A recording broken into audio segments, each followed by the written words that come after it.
much. Alright, as we're all the way today, we're going to have a chit-chat more so about Naval EC as well. I will be talking more about Naval EC as a whole, for the most part, because that is what I play a lot of, and a lot of the guys I play with also play as Naval EC.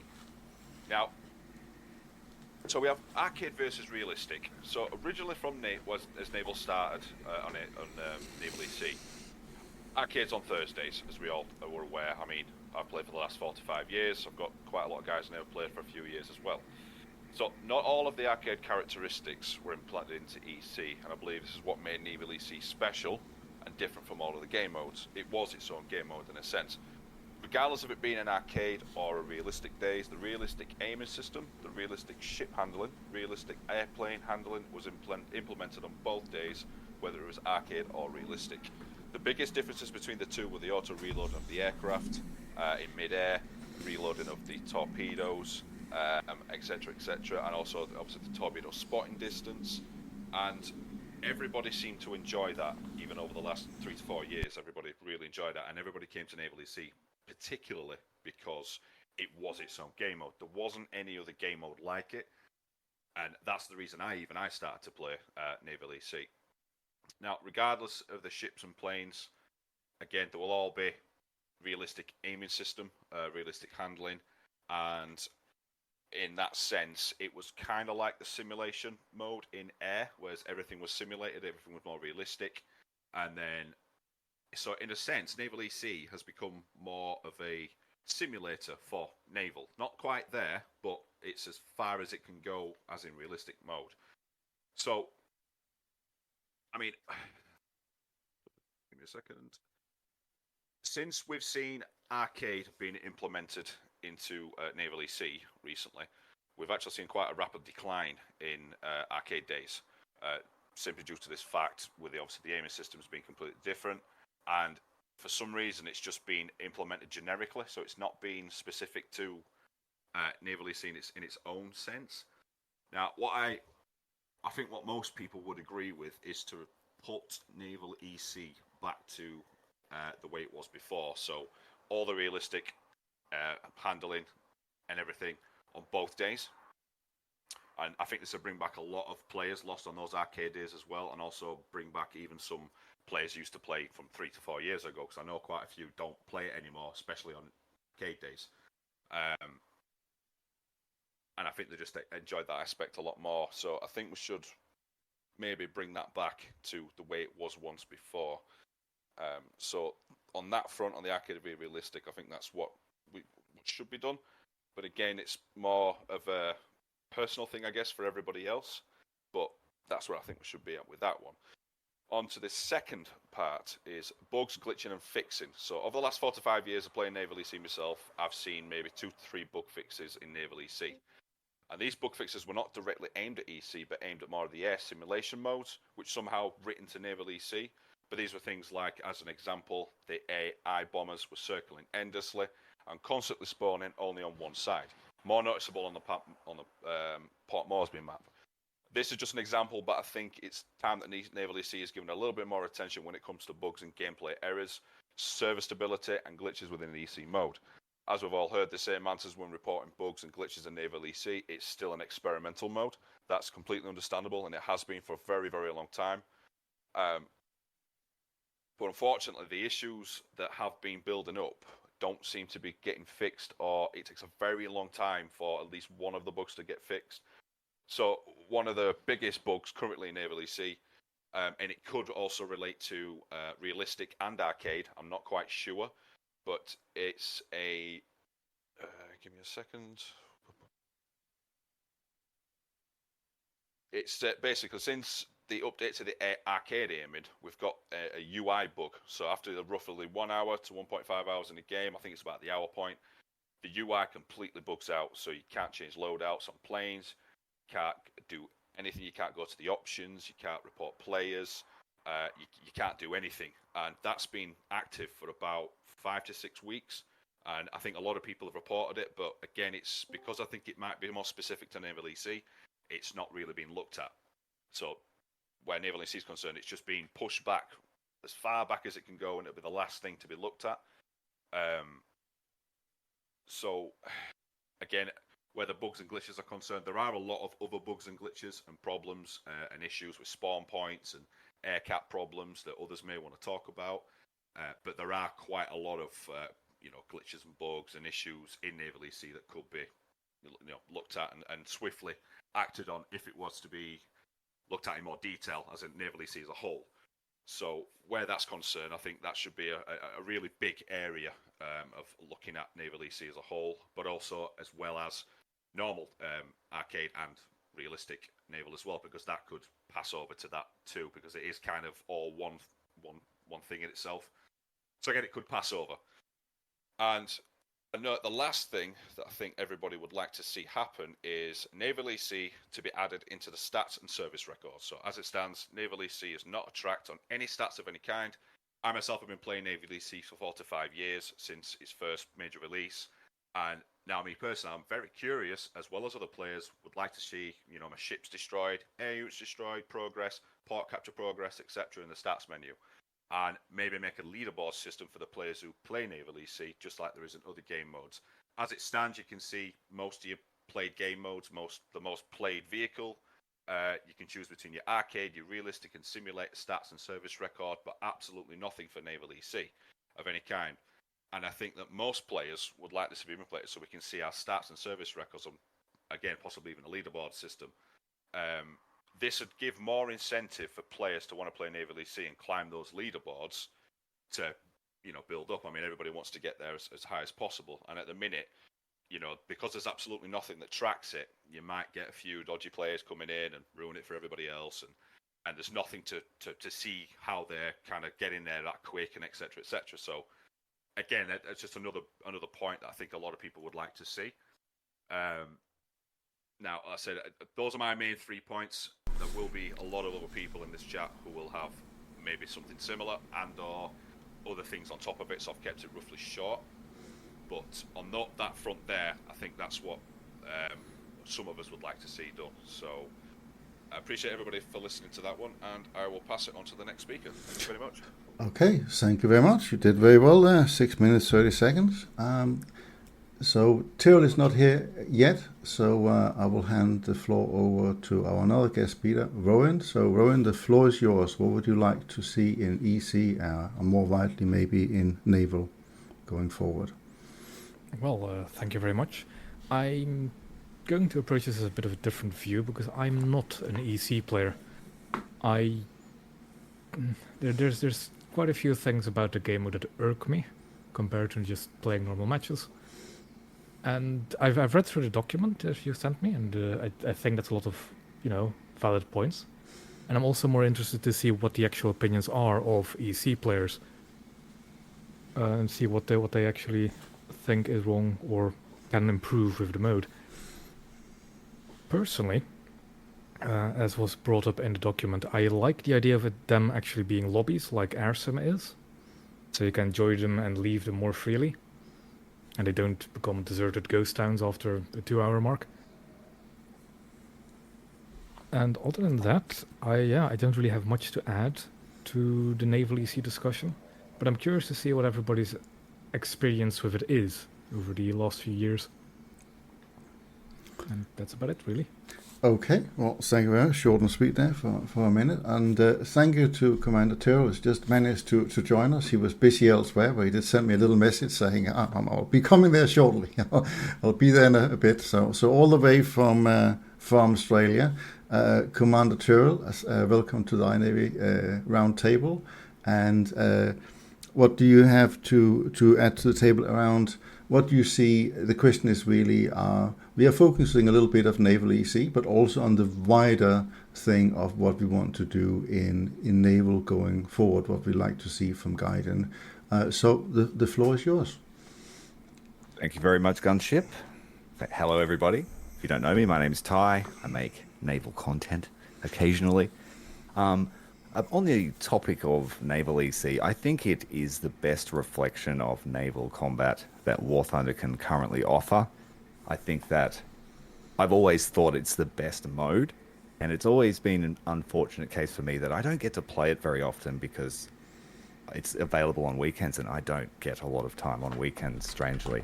So I don't get to participate in it a lot, and I would love to see it expanded to be the premier mode, especially with all of the larger warships that are going to be added in the next patch and the patches after. I think they really need the space to fight effectively, and like I said, I think it is the best reflection of naval combat that War Thunder can offer, and I think that they should put more effort into it, and I would like to see that happen. And that's really all I've got to say on the topic. I'm a big proponent of it. I love it. I think 3 hours is a great length for the battles, but I would like to see the inclusion of all of the lower tier coastal boats, because I feel like some of them really do have a place in these open water engagements. Some of them certainly don't, due to their speed and mission set, that sort of thing. But if subs are ever added, then I would like to see those coastal boats that can hunt subs in EC being able to do that sort of thing. Yeah, that's all I really have to say. Thanks for having me. Okay, that is brilliant. Well, I got a question for my panelists. So I'll start with you and Rowan. So you sort of mentioned, I know you both love coastal boats, both of you, and spend a lot of time in it. So a suggestion that has come up, certainly when we've been talking amongst ourselves, that the game mode currently focus on a smaller range of the BR scale. Like you can't, for example, spawn a coastal boat lower than 3.7. And so some people have suggested that maybe Gaijin ought to create maps where there were areas of the map that couldn't be reached by a destroyer above. So we've seen that on other normal maps have it as well, that certain areas are shallow, so the bigger ships can't go in there. Would you think that would be a good addition to the EC mode to encourage more people to participate? I would love to see the expansion of maps that are exclusively coastal regions, but still have open water engagements. I would love to see riverine maps, sort of some, I don't know how we could do it, but I would love to see brown water engagements up rivers. I would like to see land emplacements to fight, how those people actually fought in real life. I think it's, if we're going to have naval combat, I want to see all facets of it. And the opportunity is there for it to happen. I really think they should try it. I mean, they put a lot of effort into helicopters. I think they should do the same for coastal, just to give it the respect it's due. Because you don't hear a lot about the guys that fought in coastal boats and continue to do so in history. I mean, the PT boats are there, but yeah, I would really like to see a focus on that. Yeah, I mean, coastal is also the expansion of the mission sets. Like I want to do some minesweeping. It might not be fun for most people, but I would find it fun. And actually interesting, one of the suggestion that come up in the forum. So I did like the document was sort of AI created with me going in and modifying it heavily, but I basically took both from the Russian and the European forums or English-speaking forums, and thanks goodness AI can do that, because I don't speak a word of Russian. But one of the things was to increase the lifespan of mines, and then create potentially some objectives of that. So, and me too, I think it'll be nice to see river deltas or somewhat. I mean, personally, I would love to see any combined battles. So Omaha Beach, you try and get in, you try and do things where you are attacking, and maybe also using other facets of what War Thunder has to offer. Okay, so with that in mind, if anybody here, I'll open up the floor. If anybody wants to add anything or have any suggestions, everyone has done a very good job of muting their mics, but just unmute your mic and speak up, but try and keep it short to about 60 seconds, and we'll move on. Just before we start, I just want to let everyone know that I am live streaming, so I'm trying to get a bigger audience for this discussion. And if we have any questions from the live stream, I will try and slot them in. Oh, perfect. That would be great. So yeah, just so you guys know and aware that that's happening. Quick 30 seconds, and then that'll be my piece. When it comes to arcade versus realistic aiming, I'm a big fan of the arcade one. Instead of getting it like how it's Thursdays and Saturdays are arcade, just have, you can join arcade or you can join realistic, just like you'd have on the other game modes. That way people get to choose at any time what they go into and what to expect, instead of in the chats you see they come in and they're like, why can't I aim? Where's my aimer? And it's like, oh, it's Thursday, bud. And then they definitely need to fix the lost my train of thought. Never mind. Next. Okay, well, thank you very much. I think I get the grift of that, and yeah, I think it's just a question about getting it popular enough, and then I can't see why I couldn't support both.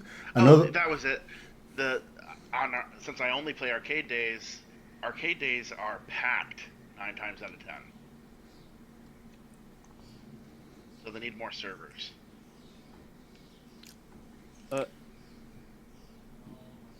Yeah, Doc, do you want to say something? It's off topic. It's basically the thing I wanted to bring up.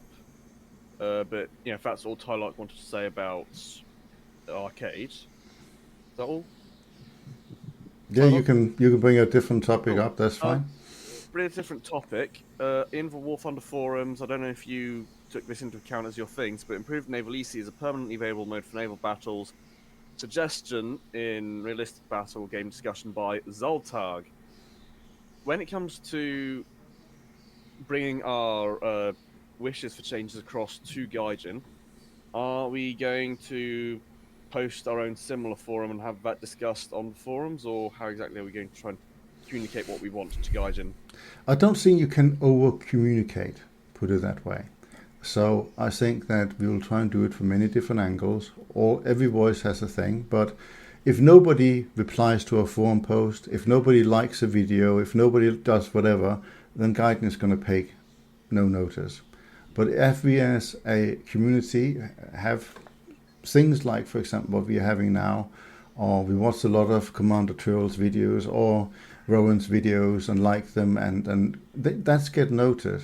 And that's the thing. And then those voices also get heard. And yes, we are one voice amongst a whole big sea, one fish in the sea compared to the rest. But it took me at one point, I think over a year, of constantly asking to get EC back, because the mode at some point was broken. And then eventually they brought it back at Christmas. And I remember, I think I was playing it for 18 hours straight, on Christmas Day, and might have upset the rest of the family, but I had fun. So I think that many voices as possible. I don't think you can over communicate when it comes to that. Okay. That's interesting.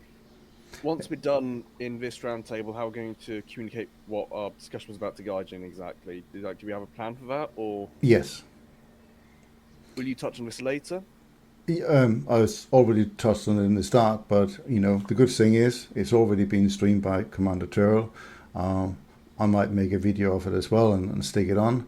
I might take some of the things out and put it in, and sort of might have a back door, and I can maybe get it pushed through as well. So that's the way we can do, and that's all we can do.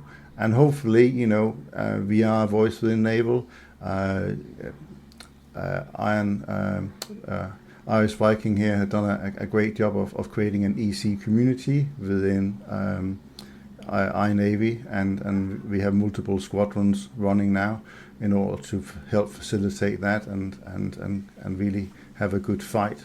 And a lot of people go in here and are online when EC is on, which is great. I like to see people discussing things on TeamSpeak and not on TeamSpeak, on Discord, and having a good time when they play. That's what it's all about. So I think that we are making progress. It will take time, but we are definitely making progress. And I also think that the Naval is the last bastion of War Thunder. They have got so far they can, probably with the tanks and planes are all as modern as they possibly can be. Apart from putting F-35s in there and I don't know what kind of tanks, laser tanks or something like that. I think it it's there, where naval has a really long way to go. But the naval mode probably have to change with it, because you are talking about engagement beyond visible range and all that kind of stuff when you start talking modern day naval. So it's a slow process, and I'm sure they would want to get there. But technology moves forward all the time. More players and more can be on the server at the same time, and all that kind of good stuff. So hopefully by coming with suggestions to Gaijin, that will help. So one thing I would like, if there's anybody here that got any suggestions, currently the mode I think is a little stale in terms of objectives. I would like to see more objectives added to the game mode to make it more varied. You know, we have the carrier to destroy, we do have the convoy, but it needs more than that, I feel. So if anybody got anything to say about that, then I would love to hear from you. Can I say something? It Yeah. might touch on that slightly. Wrap up. Oh, yeah, go ahead, Doug. Yeah, I'll no, go I after mean, you. I fully agree with you, Gunship, there. These are all things we need to do. Just thinking about, Gaijin often doesn't listen unless it's put in the forums, and I think if we can make a forum post sort of... I will make a forum post, but let's stop it there, because communication, Yeah, I think we've fair done enough, that topic. Okay, link- William, carry on. Done? Yeah, so what I was going to say kind of touches on your subject in a way, but also touches on all of naval. So, start with the simple facts. If you look at StatShark, naval games make up less than 1% of the games played in a year, pretty much. It's really low, and part of it is because that players don't feel that it's accessible and them to get to the ships, to enjoy the gameplay as such. And part of that is just realistic gaming being really clunky, so more people play arcade in general. But in terms of creating objectives that are fun, they need to be engageable for all those players. It needs to have, some of them need to have quite a low skill ceiling so that they can get involved and start to enjoy it. In EC in particular, but also just in general naval, we should see these AI objectives in general naval, arcade, and realistic battle. I think it'd be really, really valuable. One of the major factors that I was going to bring up about specifically EC in general is when it comes to the gameplay being stale and creating loads of objectives, there also needs to be more air objectives, because people love to play their aircraft. And it needs to be, as I sort of repeating myself here, it needs to be something that's quite low skill ceiling so that people can enjoy the game and not get completely decimated by battle. A question for you on that. At the moment, it requires, I think, skill points or spawn points in order to spawn in a plane. Should you be able to spawn in low-level planes to start off with, just like you can spawn into a destroyer or light cruiser, for example? Yes. I think that'd be an amazing idea. I think it's an amazing idea. However, I think bombs and ordnance cost the spawn point. So if you want to bring a bomb, it costs you, a certain amount of spawn points to bring a bomb. I think that's a better way of doing it, because no one's going to get killed in a battleship being strafed by 50 cals, but they can engage in other objectives. So you could spawn in a decent plane that could fight and stuff like that, but adding bombs to it would require some work in that plane, like either taking an objective or strafing an airfield or something like that, before you can get to a bomb and so on. Yeah. Okay. On that note, they would have to change the rearming structure, because at this point you have to completely respawn. Gunship, we are talking about on the I don't know if you are looking at on the conversation of the channel.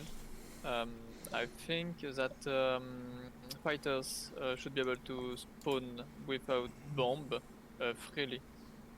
Yeah, I'll have a look at the channel. I just can't really look at the channel because if I do it, hang on, I will do that, and then hopefully I can mute it, because otherwise I get the sound twice. Right, I got it. With the addition of these large flagships coming through, naval's going to get more attention than it's had since 2016. So I think we really need to present a united front in that respect. Because we know that there's going to be a swarm of people that want to come and play their favorite battleship. They all want to jump into Yamato. They all want to jump into Iowa.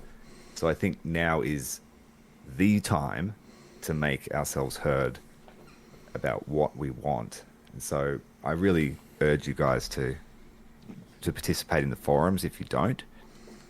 and vote on things, because I've approached Gaijin directly through the creator Discord a few times, and I haven't had the greatest response from Gaijin themselves, but other content creators that don't specialize in Navy or only play it casually but would never admit it have supported me in those endeavors. So I think that we can reach the wider audience and make some change. It's happened before. That's all I have to say for now. That sounds great. One thing I was going to say really, really quickly is remember the forum posts. You're not allowed to create a topic that's already been covered. You shouldn't create topics all the time. So if there is already posts, just expand on them. And the other side is kind of the most unpopular side. Gaijin as a business, if you're talking about less than 1% of players, you really need to show that, this is going to bring money into the company. This is going to do something for them. At the end of the day, they're not going to do something that's non-profitable. Otherwise, there's no point for them. Yeah, new incoming ships might break or make. And For me? the maps are the maps are quite too close for the big ships that will be incoming in game. I think they should address the map size also. I mean, Yeah. a Yamato at close range But that's will decimate your ship. a bit of a different issue, because most of the normal naval maps are just old maps back from the days when battleships weren't even a thought or a consideration. Correct. So that's the main problem with those maps. There's Yeah, also fighting in a like fishbowl. one map that you can actually, there's no sight lines to spawn from the other spawn. Yeah. Go ahead. I think EC is great mode. It's what keeps me in War Thunder. There's something in EC for everyone.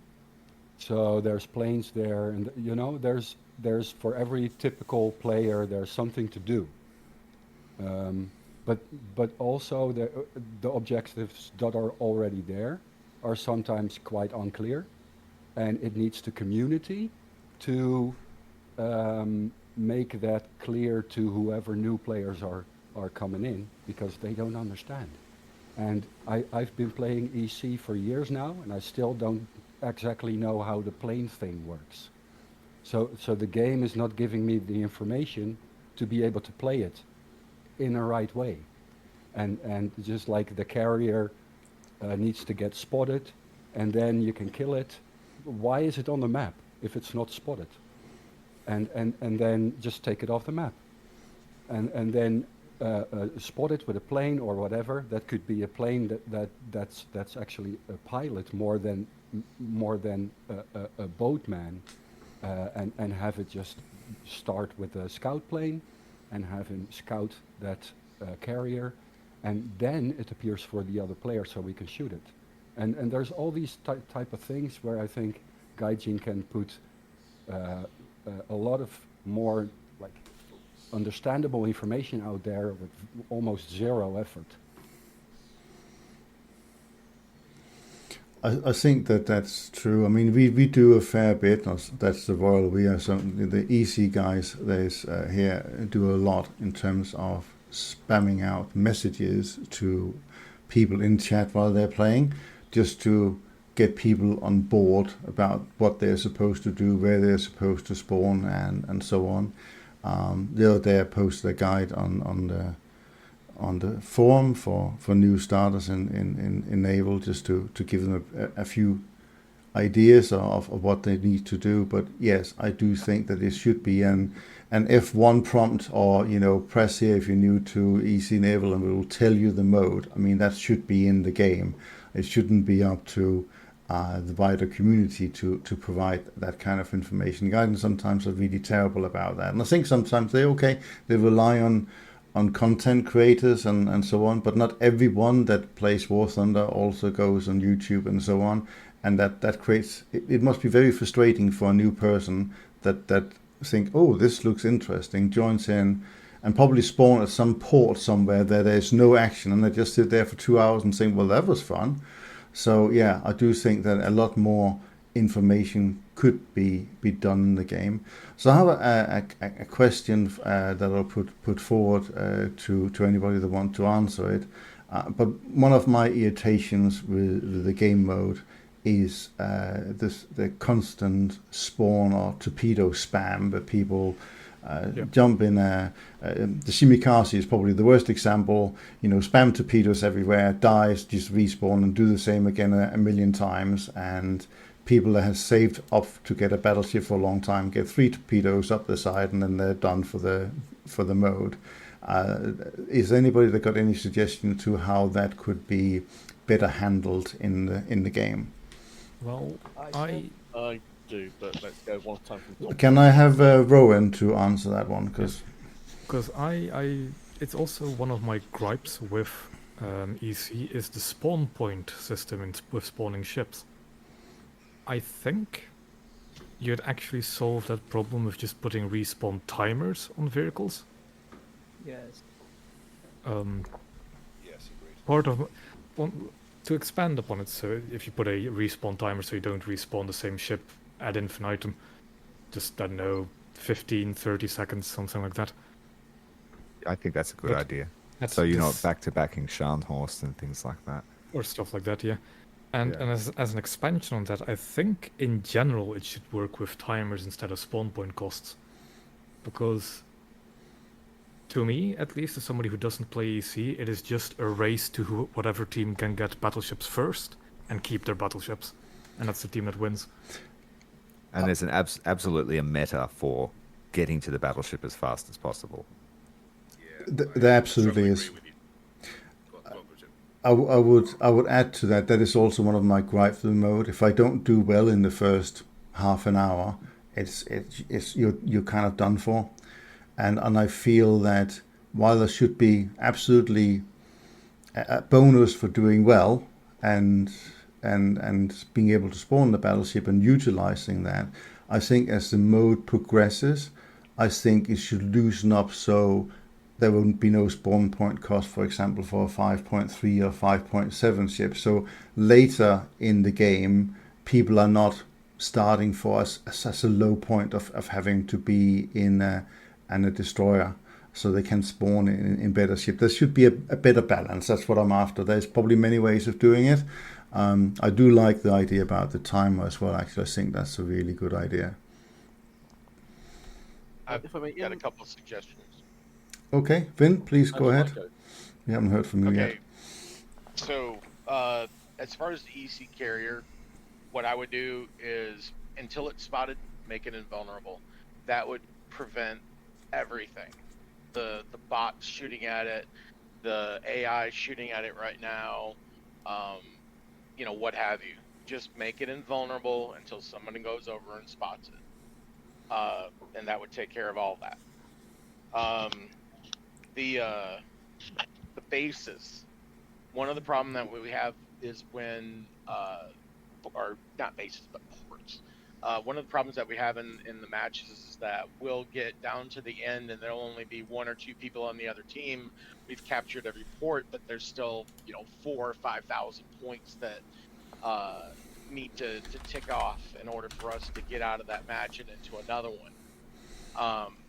When you capture a base, there should be a port. There should be a bleed on it. There should be something other than just you get 500 points taken from the enemy team. That way, if you have all the ports, there's like a constant drain of tickets that it just keeps going down, and so it ends the match. So you don't have 1 or 2 guys holding you hostage for an hour trying to get the match over with so that you can get into a different one. The next one is if it was me, the problem that we have with the naval community is that it's so small. We can all agree on that. What I would do is I would combine the modes. There would be no more naval RB, naval AB, right? It would just be EC RB and EC arcade. And what that would do would be bring everybody into the same pot. But as we've said before, when you enter a match, you shouldn't be entering it with no possibility of contributing, or progressing in there because, somebody else has been there and they've got a battleship and you have nothing. So say you join in at the 2-hour mark, and it gives you either extra points or it costs less for you to spawn something larger so that you can actually contribute or, progress.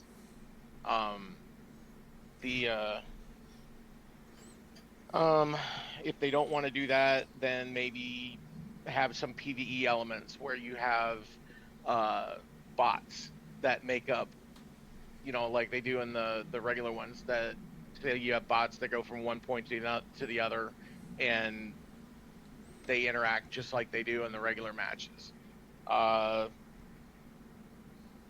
Let's see, ship damage. We need to have the same thing that the planes have, where if you do significant damage to something, you actually get credit for killing it instead of, the last guy who hits it with a 50 cal getting, the kill, basically. Amen to that. That's a big one for me too. That really frustrates me, and I'm sure it frustrates everyone. This sort of and it also leads to this. Oh, I got killed by a 5-inch guns. No, you didn't really. It was more that that was just how the game was. Yeah, I agree. And then the last thing I've got is there needs to be a reason, and this is for all modes. There needs to be a reason to play AA. Right now, the points that you get for shooting down a plane, be it AI or player, is very low compared to anything else that you do in the game. And like, for instance, in like tank mode and stuff like that, you're nerfing yourself by playing an AA, but you're providing a service to all the other players that you may not even be able to engage anybody because there's no planes to shoot down. Or you've got ships in EC or Naval that have vulnerabilities to planes, and you're helping them by shooting down the planes, but there's no reason to do it because you don't get any real reward for it. The rewards for shooting down planes are just way too low overall, and that's what I've got. I actually have a suggestion on that topic as well. Yeah. Just go ahead, Rowan. Take Rowan, then Commander Tyrael afterwards. One of the objectives in EC is sink a carrier, right? But that carrier doesn't really pose any threat, for as far as I know. Correct. There's no planes launching from it or anything. I was just thinking about the same thing. The easiest way is to just, even if it's a bit jarring, is to just let it spawn an aircraft wave every so often. A quite substantial one, even, if necessary. That would be neat. Yeah, that'd be a good idea, actually. Or even if players could AI spawn is for it. capable of launching from an aircraft carrier, so it shouldn't be an issue. It is capable, but even if you didn't want to deal with that hassle, if an aircraft group of 20 aircraft or so just spawned above a carrier, I think it'd be fine. Yeah, the biggest thing though is they've got to do something about that carrier because it's so demoralizing to have some guy that either doesn't understand the game mode or just doesn't care. They just want to get that SL and RP from killing the carrier. So if we made it so that it was invulnerable, until it's spotted, that would be it would be balancing for both sides. It takes the griefing away from it, and it would also take a lot of the tension and anger away from it, because I know that I've been guilty of saying pretty nasty things to people who don't know how to play. Fair enough. Can I just ask? No, hang on. Before we continue, so I know Commander Tyrael asked me. I think there's a few people that might have some comments from the live stream he has. So if you want to put them across now, Tyrael, that would be great.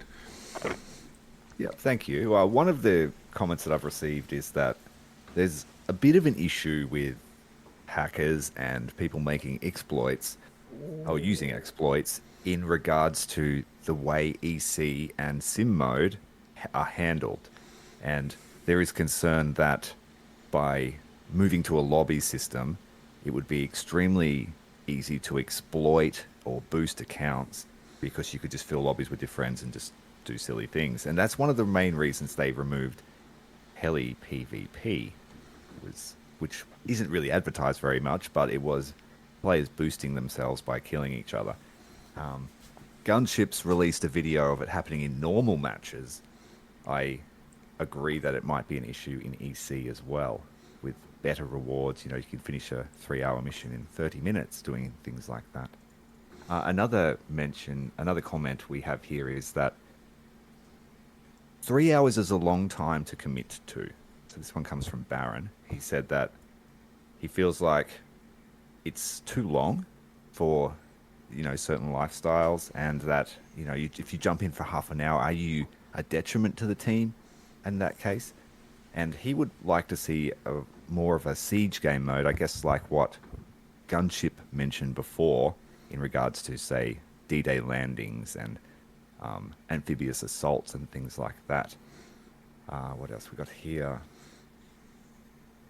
They just don't have the time to play 3 hours straight, and so that's why he thinks that the normal game mode will have to stay.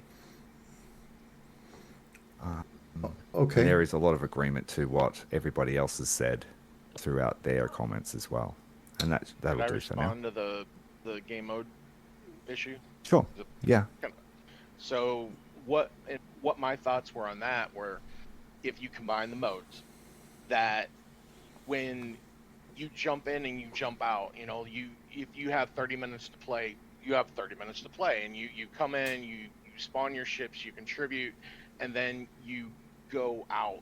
But you're able to be replaced all the way up to the end. Like in my version of it, you wouldn't get cut off from getting pulled into the match at the hour point. You'd be able to go right up to the, you know, the last 30 minutes or whatever, and be added to the match. And so that way, if you don't have the time to contribute, it's fine. You know, you're in there, you're out of there, you know. And then that way there's just more of a rolling, you know, 3-hour matches that are just continuously going, and you know, you would be able to pop in and out, or you'd be able to stay the entire length. So that's it. Yeah, I'm not sure if... That's a good point. I like that. Yeah. Yeah, because obviously I'm sure you're aware, Tyrael, but at the 60-minute mark, if the games are going 60 minutes, at the 2-hour mark, that's when nobody can rejoin the game anymore. So where Vince just mentioned that is a very good point. And if we were allowed to join that game, regardless of it being an hour left or 2 hours left, that would probably eradicate that 30-minute. You know, if they've ever got 30 minutes to play, then they can join for 30 minutes. They can contribute to the team, and then if they need to leave for whatever reason, they can also be replaced immediately, and then the next person can contribute, etc., etc. I think that's a good point. Yeah, because that's a frustration for me. Sometimes I do only have a small amount of time to jump on, and I'm locked out of the game mode because of that 1 hour time limit. So having the different lobbies would alleviate that. But then on the flip side, like I said, I'm concerned about people exploiting the mode and then forcing Gaijin to retract any changes they make. Okay. But sorry, can I say one more thing? Yeah, go on, and I'll jump in. Yep. So as for the time thing as well, I think there was something mentioned. I can't remember exactly what it was now. It would that's the one. So if people can join after the 1 hour game mode mark, it would also alleviate the problem of 1 or 2 players right at the end when we've captured all the points. That would then completely eradicate the possibility of just 1 or 2 players staying in the game, holding us all hostage, you know, trying to start another game, as Vin mentioned. That would also remove that problem too, because the game would always be full of players regardless of what time it's at. I'm not sure if anybody agrees with that. Well, you run the risk of getting into a match for the precious half hour that you have in a team that is already losing, like heavily. Would that be a fun half hour, I'm wondering? There's another addition there as well. If you think about it, if you join a game that started an hour ago as a lobby, and you spawn in your 4.7, everyone's already in battleships. You're all dead. So that probably would have to go hand in hand with that you could spawn bigger ships as the game moved on. I sort of touched on that earlier. But you're right, if you only can spawn the lowest one or have lots of spawn points, then you are very much at a disadvantage as the thing stands right now. You'll be correct in that. So thing I want to just talk very briefly about is the cheating element, but I didn't want this roundtable to be all about cheating, because that is a huge problem. We recognize that. I have spent a fair amount of time on it. That's probably all I can say. And it is something that is being looked upon. You may recall back in time where there used to be lots of cruisers, destroyers spawn in just random games, and it was all bots all the time. You know, Gaijin did get a handle on that. Now, aimbots and all that kind of stuff, yeah, and the legal modification exists in this game as they do in many other games. And finding ways of detecting that is tricky. We have seen examples of people being able to shoot destroyers. It's more obvious than EC. You know, if a destroyer shoots another target instantly 20 kilometers away, that's a very good aim. I don't think I could do it even with a max crew. So clearly there is some more than others that have a helping hand, but it's about how we best detect that, is how it's best reported, and that kind of stuff. I don't think that should detract from us trying to make the mode as fun as it possibly can be. So I'll try and just leave the cheating element there and say that it's being dealt with in the way that if you keep reporting it in the game, and the other way to really report it well, the best way of reporting this to Gaijin is not to do it in game, is actually to go onto the replay of a battle that you can find on the Gaijin webpage and see not your version of the game that is recorded on your computer, but the version that is recorded by the server. That's the one that Gaijin keeps a record of for I don't know how long, but you can find them. Just search for the battles you participated in. You find it there, you find the time, and you look at the player's point of view that you're trying to detect, and you see when it happens, and you report the player in question with the detailed instructions of what happened. And if enough players do that, Gaijin will pay attention. And I'm telling you right now, that's the point that they pay the most attention. So all those reports are being looked upon. So if you want to report anyone, go to the server replay after the match, find the place where it took place, do the timestamp and the player, and a detailed description of what happened. That's the best thing you can do as a player. I know it takes time and it's annoying, but if you want to help, that's where to go. Okay, so no more cheating talk if you don't mind, and I want to hand the mic over to Iris Viking, which I know also got a question on observation. How you doing, guys? The problem about the reporting in Navy, it's the server replay and the replay never roll. It's totally wrong. You can check your own replay, and you would be able to see that it will not show what you are doing. Yeah? I said the discussion about cheating is done. Okay, we are moving on. Iris, which has been instrumental in getting EC up and running for iNAVY, floor is yours. Well, thank you very much, guys. Tyrael, thank you very much for also live streaming this event. We want as much exposure across the board as possible. So I've got a few things, and just one or two. I'll try and keep it short because I know everybody wants to have a say.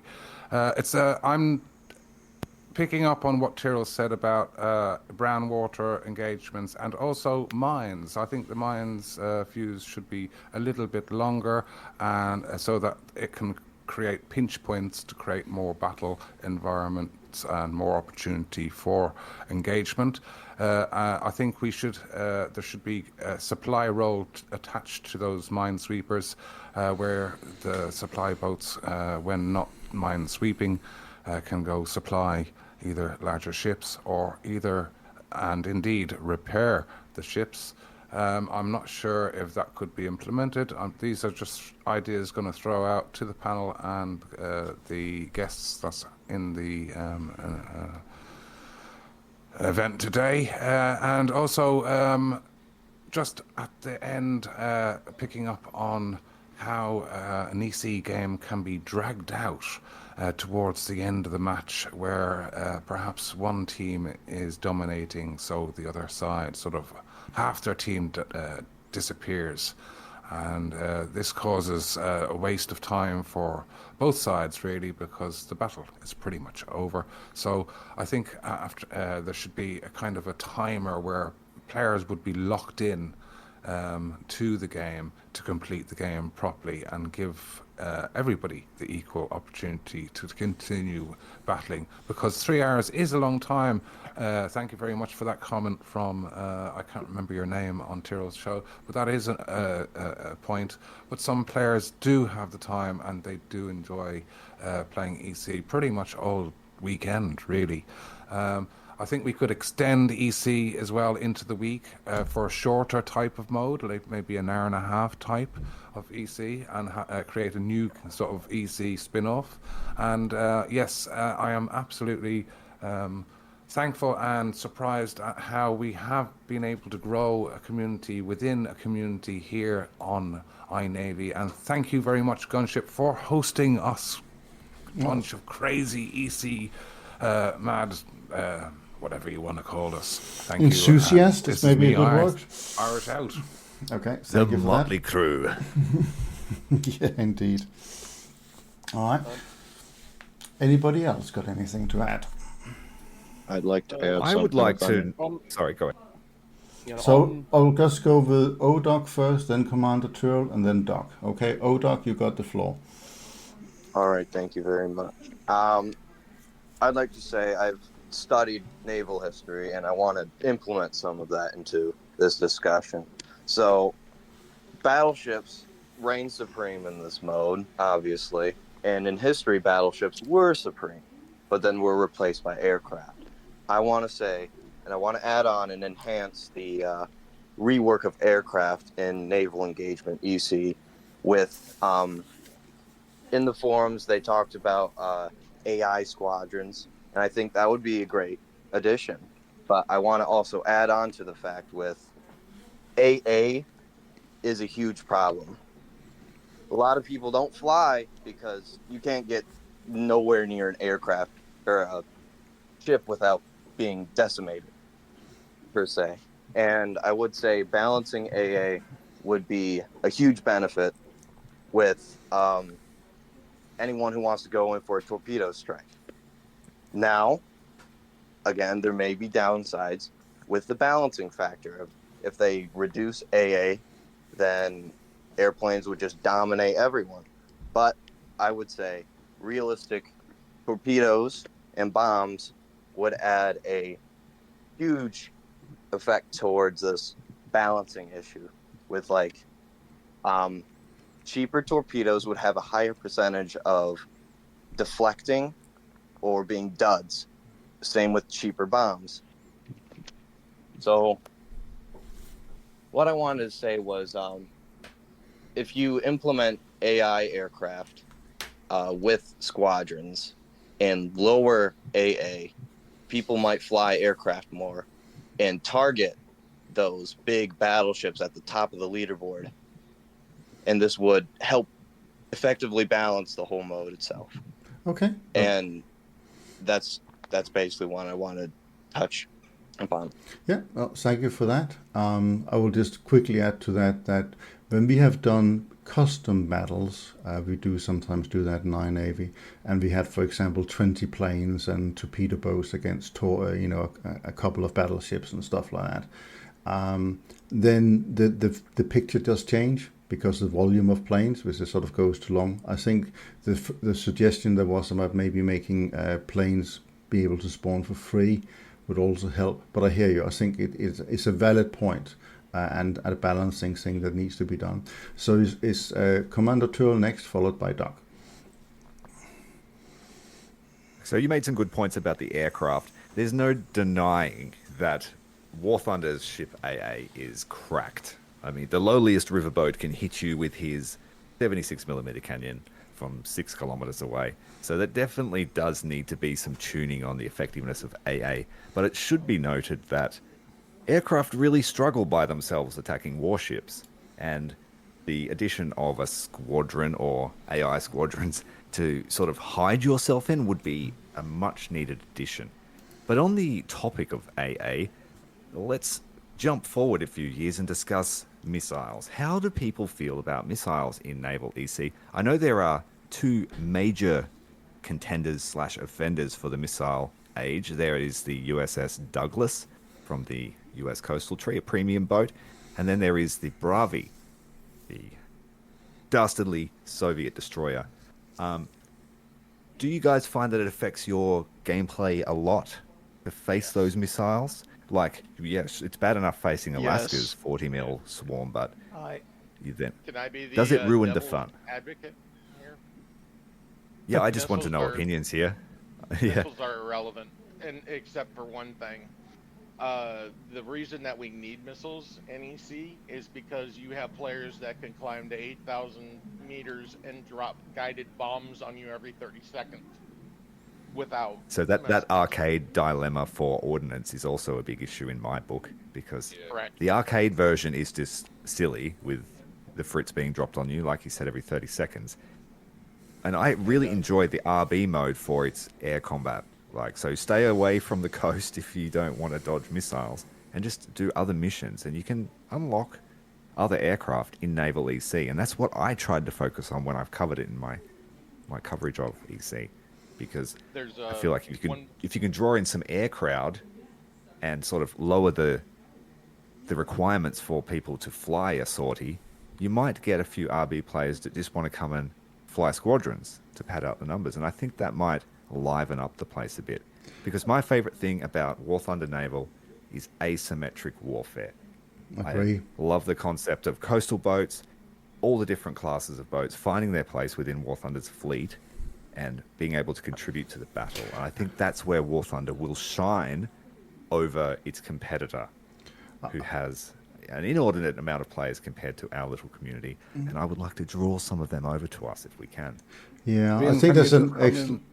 I'll let you know. I'll speak to you next time. So I'll just say to that point there, I totally agree. I think that if we can get the plane community, the flyboys, into EC, because I know that air EC is a real thing for a lot of people that they would love to do, not in the sim mode, but in realistic mode.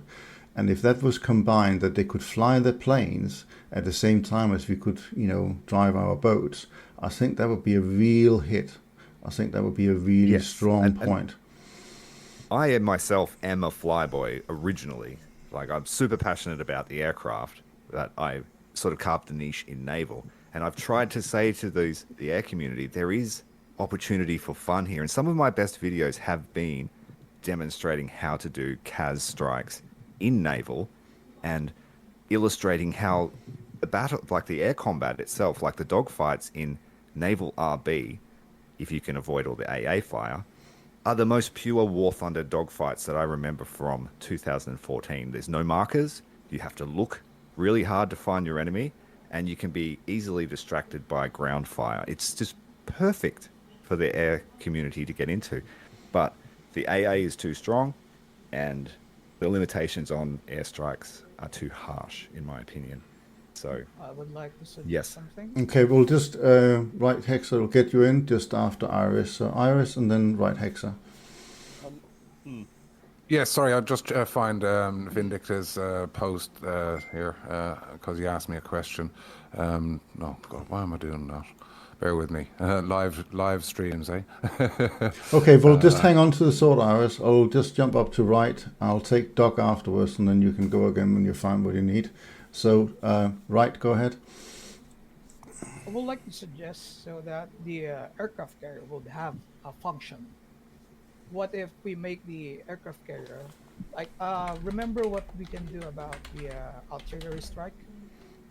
Why not we can order our aircraft carrier to launch a strike on a specific player?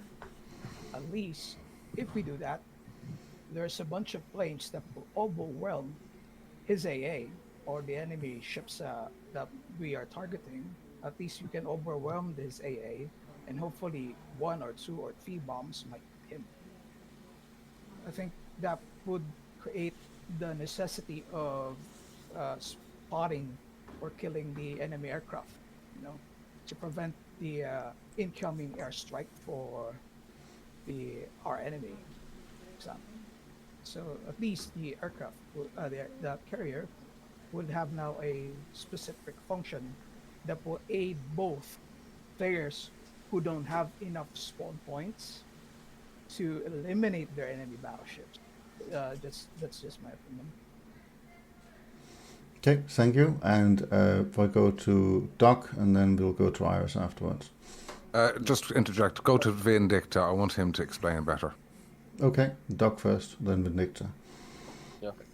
On missiles, I personally think that if destroyers and frigates are modelled with their closing weapon systems like the AK-630, the Phalanx, I know the British county-class destroyers, the Sea Cats, later modifications of Sea Cats could engage incoming missiles. If those closing weapon systems are properly modelled and activated, I'm not sure. I've not decided if it should be just an automatic thing, or if you should lock it and fire at them. But if that's implemented, that would make missiles, balanced and perfectly a fine gameplay addition. On torpedoes, the way they're dealt with IRL is you have your ship going slow. You listen out with your passive sonars because torpedoes leave behind a trail of bubbles, a trail of cavitation that's quite loud. Well, if your ship's just bombing along, you won't hear it. But if you can slow your ship down and have your passive sonar pick it up, then I feel like that would make torpedo spam a bit less of an issue. Because currently, you don't even get any sort of warning about torpedoes until they're about 20 meters away. At that point, if you're in something massive like Barham or whatever, you are not dodging that. So I think accurate torpedo detection mechanics, passive sonar, stuff like that, would greatly alleviate that. When it comes to lobbies, the way AirSim does it, because I've played some AirSim, they're basically constantly rolling, so you're free to join those, come in and out at any time. But also, everything should be punished for leaving too early, because the way it's currently done in Naval is you have your 10 minutes you have to stay in, and if you leave within those 10 minutes, then you are penalised with repair cost stuff. Afterwards, you can leave with no issue. And whilst I am very much in favour of big 3-hour games, I don't think people should be forced to wait for the entire 3 hours if it's just not becoming fun. Also, generally more about lobbies though. It does need greater balance when it's big ships just not sinking. Submarines with torpedoes could go quite a way to alleviate the pressure brought on by big ships. That sort of submarines can take out battleships. Battleships can take out destroyers and cruisers, and destroyers and cruisers can take out submarines. That sort of rock paper scissors matchup. And I think to that end, submarines probably shouldn't have a massive spawn point cost to bring in. It should be about 200, 100 if that. And there's a lot of interesting discussion we've had here about carriers. I'm going to add my 2 cents to the ring and maybe have them player controlled. I'm just going to jump in on the mention of that. There is a player mission where you can use the carrier and it launches aircraft. It all functions. That is a great test bed, I think, for the future of carrier gameplay in this game. All right. Vindictus. Yes. Okay, so on the exploit that I was posting him about, right now people use the convoy in a manner that's not consistent with the intention of it. If you don't kill the tankers in the convoy, you can milk the kills of the carrier and also use it to take over bases, which is a good tactic. But once the convoys last way too long, you can have that same convoy the entire match and use it to kill the carrier 5, 6, 7 times and cap bases the whole match long.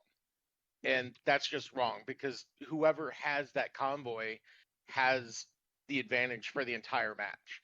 So they should last maybe 30 minutes, and then they either succeed or they fail. And that way, you don't have this. Plus, another thing right now, for some reason, you can have the same side get like 3 convoys right in a row on their side, which makes the other team, able to just continuously farm their carrier, which is, I mean, doing missions is the way you win. Killing ships doesn't really do that much, but missions are the way that you win the game. And that was it. Oh, one last thing. AA on ships. Another idea that I had that some of the guys thought was a good idea is if you are able to split it up so that, because like right now, if your AA guns, secondary guns get killed in by other ships and stuff, they drain your crew that way, right? But in real life, if the ships were actually fighting each other, the crews weren't in the AA guns; they were inside the ship, especially the bigger ships. If you had it so that you toggled it off, but there was like a timer, like 10, 15-second time or something like that, so that if you had it, the AA off, you were taking less damage to the crew and stuff because they wouldn't be in those mounts and all that, right? But then if you had it toggled on, then you would take that damage, but then it gives you more flexibility because then you have like, you don't have AA or you do have AA, or you have it and then you're taking, a risk with the other ships damaging your stuff. It's just an idea. Hey, that's it. If I would add to Vindicta's suggestion, I'd like to. Go ahead. Okay. So, yes, it's true. Imagine what if we can toggle the level of AA that we have. In reality, the crew on top, the AA crew on top of the turret, they shouldn't be there because of the blast of the main caliber guns. For example, if you're on top of the main turrets of the Parashkaya Komuna, I think you won't be able to fire the AA. Or maybe you can toggle it to level. For example, level 1, you have a bit of AA defense, but not too much. Level 2, you have majority of your AA defense, and level 3, you cannot fire your main guns because all of your crew are in AA duty. I think that will be nice. That's it. Okay, thank you very much. Anybody else got any questions? Griff, go ahead. Yep, so I have a suggestion when it comes to repairs of the ships. So, as it currently stands, let's say our one of 3 main guns gets destroyed, we have some AA that's down, and we have 1 of 2 engines that are out. As it stands, we can only press 7 to repair. Now, at the moment, when you press that repair button, it just repairs the AA first, then it might repair your guns, then it might repair your engines. What I propose is a system where we can choose to repair single individual components. So if I want my main guns back, I can choose to repair just my main guns. And same with the engine. If I need the engines back, I can just repair those. I know it's kind of it's like a bit of a mid-level thing, but again, if we could choose to repair our certain aspects of certain parts of the ship, I think that would be a good thing to put in there as well. What does everybody else think about that? I love it. Yeah, I think being able to totally agree. Makes me think of Battle Station Specific. I don't know necessarily about setting it on the fly because I think you get very complicated in controls. But maybe if a setting you can prioritize your crew. When you're out of mission, what you want them to fix first, and then next, and then afterwards. Yes. Still, that might maintain the simple UI without, having your damaged crew fixing the toilets while they're flooded, basically. This is a system proposed in ground. I think you'd see it in ground first, and then they'd expand it over to naval. It's already been suggested as such. So one thing we haven't touched on that I would like to bring up. Well, there's two things really. The one thing is about the earnings in EC battles, which I think is, when you compare them to the earnings in random battles, are lower. It's great to come and you see a big sum at the end of it, but you are earning a lot less silver lines than you would do if you just played random battles on average. So I would like to see that raised by either 50 or 100% in RP and SL earnings. The other thing I would like to see is, so Gaijin tend to have these daily tasks, normally a small daily task and a bigger daily task, and then they got sort of special tasks as well. And it all feeds into this battle pass thing as well, that gives you potential to buy things from the Warbond shop and what have you. And if you're an EC player, you don't really get any of that, because you can't do these daily challenges inside that. And it tends to be things like, shoot a ship that is 5,000 meters away, or 10 kills of this, or whatever. I do feel that they ought to, at the very least, if they're not making sort of specific EC options that could be used, at least allow for, as they often do, something that requires a certain amount of actions, i.e. participation, like 70% participation or something like that, over a period of time. So let's say the small daily would be like 45 minutes of EC play with 70% participation, and maybe the bigger one would be 2 hours with participation, should be the equivalent of doing whatever dailies you otherwise would do. I think that would also encourage people to play EC, because a lot of people just go in and do it for the points and for the RP/SL. And as that's something that is more difficult to do in EC, I think it's holding EC back.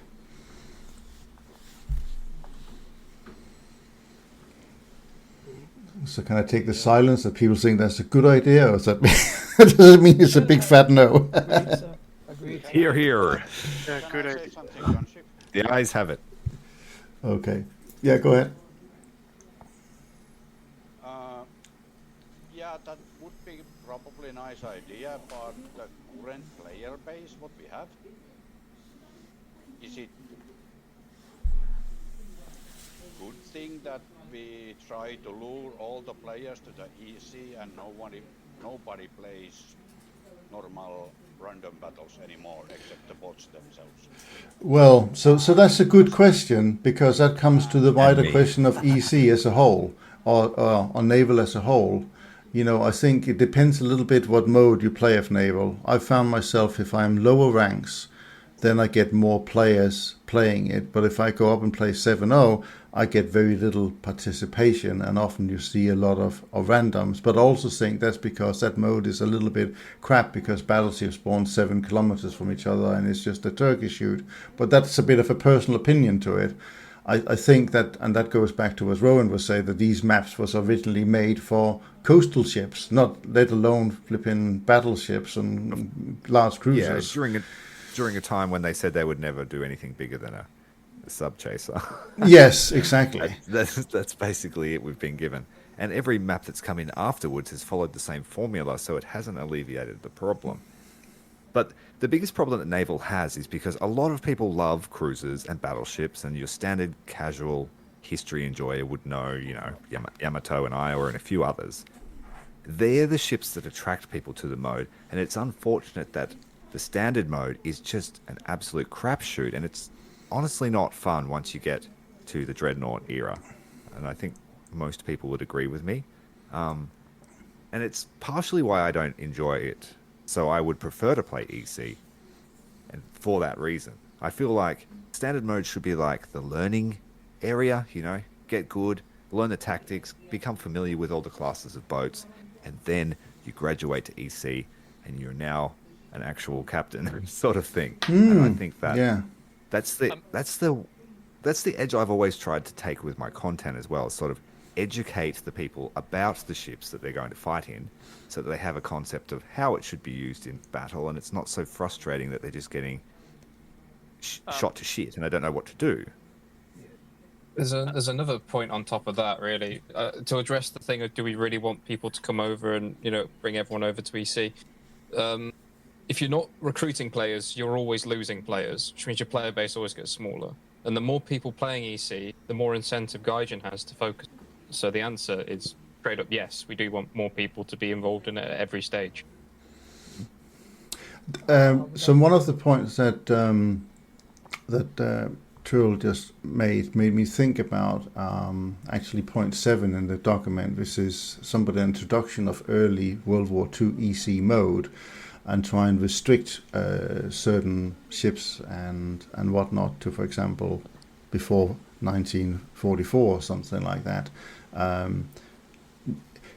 Should it be that EC had different sort of objective modes for each day of the week, so there was more ability to either make, for example, a coastal only EC day, or a World War II EC day, or anything has to be newer than 1950, or whatever it is mode that maybe made it a bit more interesting from a different perspective, so you had to think differently. Like what they do with the pages of histories. So you're saying like Friday is Guadalcanal Day, Saturday is D-Day landings, Sunday is open water engagements. Is that what you're sort of thinking? Yeah, something different. So you still have the EC overall mode, but there's a flavor of it, if you like, that cater for different things.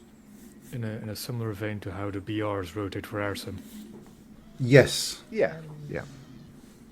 I would like not to run also, concurrently. Okay, permission to speak. Go ahead, right.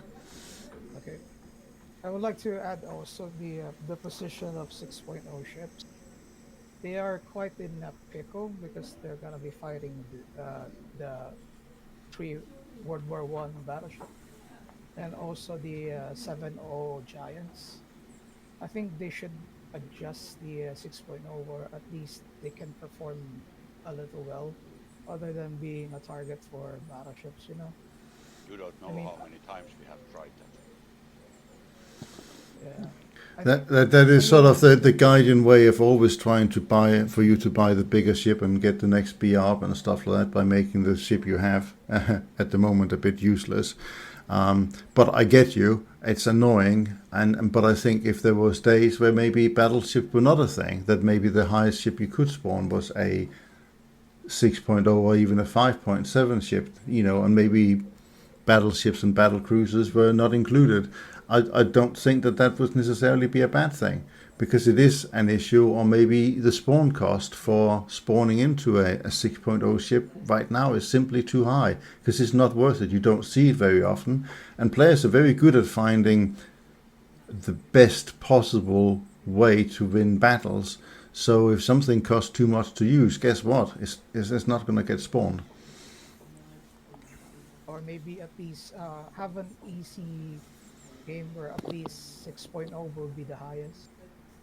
I think that would be nice. That might be a possibility as well, but that goes into the whole thing about the modes. Yeah, or maybe a cruiser specific game mode. There's a an lot issue. Of, historical stuff regarding just only fighting light cruiser. Okay. So Before we continue, can I just ask, is anybody here that has not yet spoken that would like to say something? In that case, please take your mic off and say your piece. You're more than welcome. I saw someone mention in Commander Tyrael's stream that the repair option Griffiths was talking about has already been done in Battle Stations Midway and Battle Stations Pacific, if you guys have heard of those. And that was an excellent representation of the repair mechanic. That was great games in general, so that's a definite option there for repairs. So there's a little bit of, this has been tried and tested before, and it's a good idea. That's good to know. Okay, anybody else? My final suggestion before I take a sleep now. I may. Okay. You have the floor, mate. Go ahead. Yep. Okay. I would like to suggest to add a skill in realistic or even in arcade, like range finding and bead calculation. I think it will be a better addition rather than having the radio stuff. And at least you can be, if you invest your skills on that specific skill, at least you can have better range finding and leading calculation. I think that would be. Right. Well, I think that goes to another point that I hear for a lot of people that play specifically the realistic battle mode at the moment are saying, I find it really hard to aim, or the aim seems off somehow. You have to pay attention to that green circle that is up in your top left of the screen, and it's important to pay attention to where those two ships are pointing as well. That does give you some help, but I do think that Gaijin could do more on the aiming mechanics in realistic battle to make it more engaging for the player, give them different information, and maybe also make it quite different between different ships, not just how quickly they can rearrange or check on the target, but doing more things. So maybe the mechanics for aiming was more akin to the ship or the year the ship was built than, you know. So they basically aiming in a World War One battleship is different from a modern destroyer. That's what I'm after. Tyrael, I'm just wondering how you your opinion on subs and how they could be implemented, and how it could change the battle dynamics. And also you touched on the question of mines. Can you elaborate a little bit more on those 2 points, please?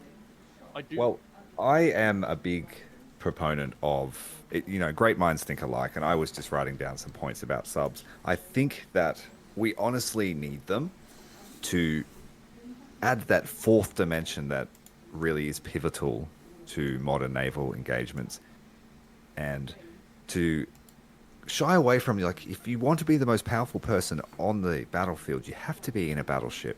And I know that historically they were the super weapons, but if you're thinking about the numbers that they are being deployed in a War Thunder naval battle, it's hard. Like, there's so many of them, and if you don't want to play them, you're kind of at an impasse. Like, there's nothing you can do. So I think that subs could be implemented, and I think that subs would be best suited for Naval EC.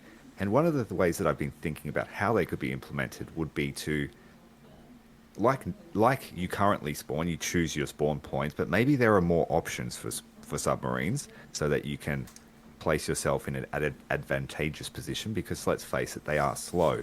But I was thinking that perhaps subs could be implemented in EC in a way where you can head to a zone in your, say you deploy in one particular patrol sector, so let's say H1. So you choose to spawn in H1. You get put somewhere randomly in that square. If you can get to a certain point within that square, say on the edge, then perhaps you're allowed to sort of jump or teleport a short distance to another square so that you can have a more of an impact on the battle. And it could be explained as, it's not the same submarine, this is just another one in the local vicinity that you're now taking control of. That's my best idea on how you could overcome the speed issue.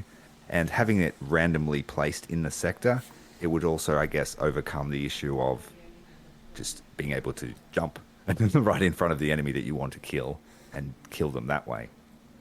I think that would then put some pressure on players to also have a friend in their squadron that wants to play DDs or frigates, and it would open up the options for the lower ranked coastal boats to participate in the open water engagement as per their mission set. Now, what was the other point you were asking me about? The mines. So I think mines were a great addition, and I think when they limited the timer, that was a really bad idea. I tried to make mines part of my personality. So that's one of the single most fun parts of the game for me, is setting traps and, or jumping in front of someone in my coastal boat and dropping a mine. Like, I think that really needs to be an option, and I think they need to focus on. A couple of times, Tyrael. I've seen you do that. I do like that. That's very fun. Yeah, Yeah, I just like that whole idea of, yes, I'm in a small boat, but for this one single moment, I have the power over you. And that's what I really enjoy from War Thunder, Naval Yeah. in particular. You hit So upon a mine's point there as well about spawning on H1. Wouldn't it be wonderful, like the old board game Battleships, that where you could designate where your ships was going to spawn anywhere on the map, so then you could actually plan out a proper strategical attack or whatever on whatever objective. Yes, you're not channeled into, okay, it's going to be a giant bathwater fight at D point because everyone spawns there. I think that being able to scatter out and just like you said, set up some kind of semblance of a battle order would give us role players a bit of meat to chew on. Did that answer your question? Well, thank you very much, Tyrael. I think Duck had some interesting ideas about submarines too. Maybe he can close the session with Gunship to conclude. I don't know about close the session, but I've just posted in this VC's talk channel my tied most liked comment on the War Thunder forums, and it was my ideas for mechanics revolving around submarines and gameplay. First of this would be passive sonar and sensors, because in this the forum topic here was on the Battle of the Atlantic, which was my specific feedback to it. But passive sensors should absolutely be a thing, because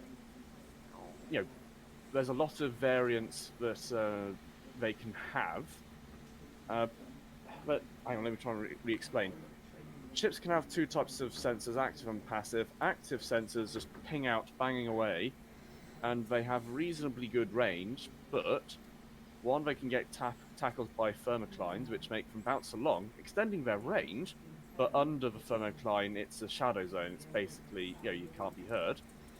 And two, active sonar just gives away your position. But you should have the ability to use it. Passive sonar, this can detect sonars. It can, hear around. It's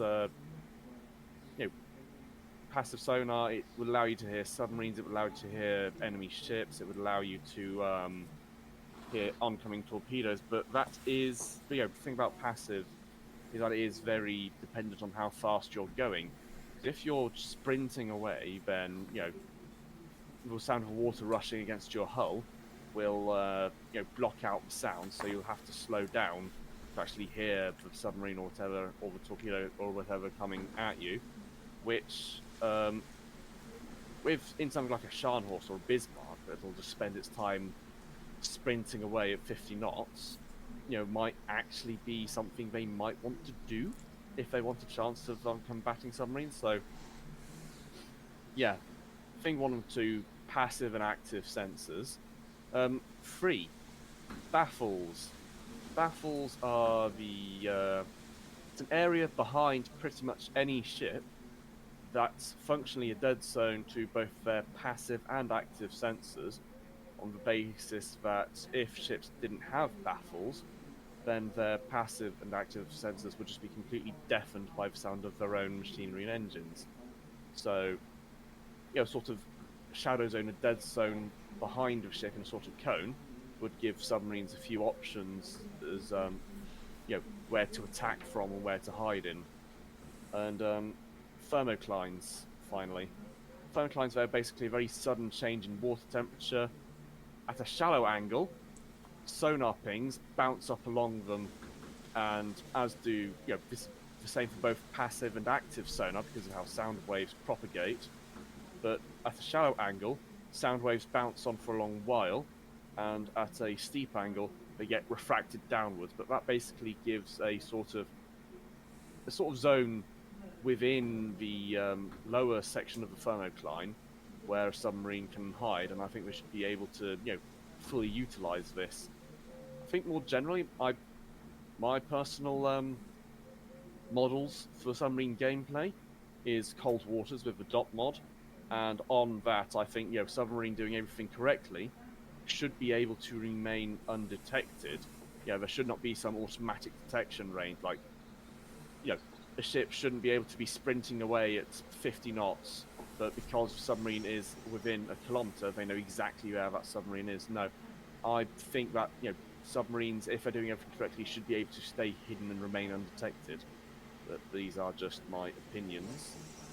I think there is a great amount of promise Naval EC has, and submarines, close-in weapon systems, these sorts of Cold War inventions would greatly help the mode. I mean, on submarines, I've also mentioned a few times a sort of mini tech tree. I mean, I won't go through it all with you, but for Royal Navy, it starts with the Group 3E class and ends in the Oberon class. So that's a range from interwar submarines to mid to late 80s, 70s, 80s, being decommissioned about the 90s. But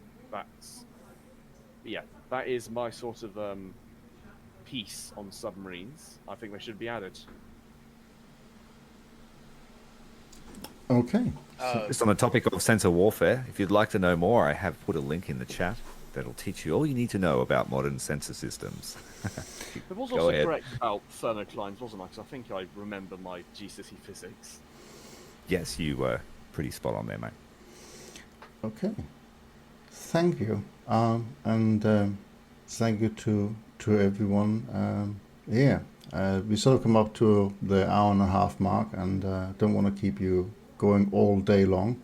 Well, my background footage is going for 2 hours if you want to keep talking. Well, that, at least it's as an end point in there for sure. But I didn't want to get all that footage for, but it's very cool. So I would say, first of all, thank you everyone for coming, especially to Rowan and Commander Tyrael for turning up as well. That is super. I think as a naval community, while we have our fights and all the rest of it, I think we are a relatively adult community, and we have some sway within Gaijin. I think the biggest is for them to understand that we do enjoy things that takes longer than 10 minutes. But apart from that, there was lots of good suggestions. We are definitely the patient community of War Thunder, I feel, and I think we should take great pride in that, because we are a resilient bunch. We put up with some shit, and we're still here. Indeed. Yeah, you guys just picked up on a point there in RBAB during the week, and that there's very, very little communication, and very much, if there is, it's more or less kind of toxic. But in the EC community, you see an awful lot of support, and players supporting other players, and an awful lot more banter and chat. So I think that's a different thing as well, because if you have a little bit more of a duration, the community grows, and then people get to learn how to play the game a lot better, and then that improves the game for everybody across the board. Yeah. Okay, so I think I would like to end it here and just say thank you very much for coming again. That is super nice to see so many people on, both here and on Tyrael's stream. I think we got about 25 to 28 people on Discord, and I think Tyrael's stream is 17, 18, hovering around that has been in and out watching as well, or listening in, so that is great. I'll take it from here in terms of hopefully see if I can turn the voices into some text and make some kind of summary of all the good points that was made. With a bit of luck, you never know, somebody from Gaijin might listen into Tyrael's VOD or stream over the dinner table when they're conducting what they want to do with Naval next. I think we're all open for ears and for options, and I don't think we actually even matter too much to us if the mode gets slightly broken, if that's part of trying to make it better and they can experiment a little bit. I think that's sometimes the only way to make some progress. So again, thank you very much for turning up for this event. It's always difficult to get everyone to come at a certain time and date, but maybe we'll do this again in the future. maybe on one of the other servers, who knows. So yeah, thank you again for me, and have a wonderful rest of your weekend, and look forward to see you in an EC or naval battle soon.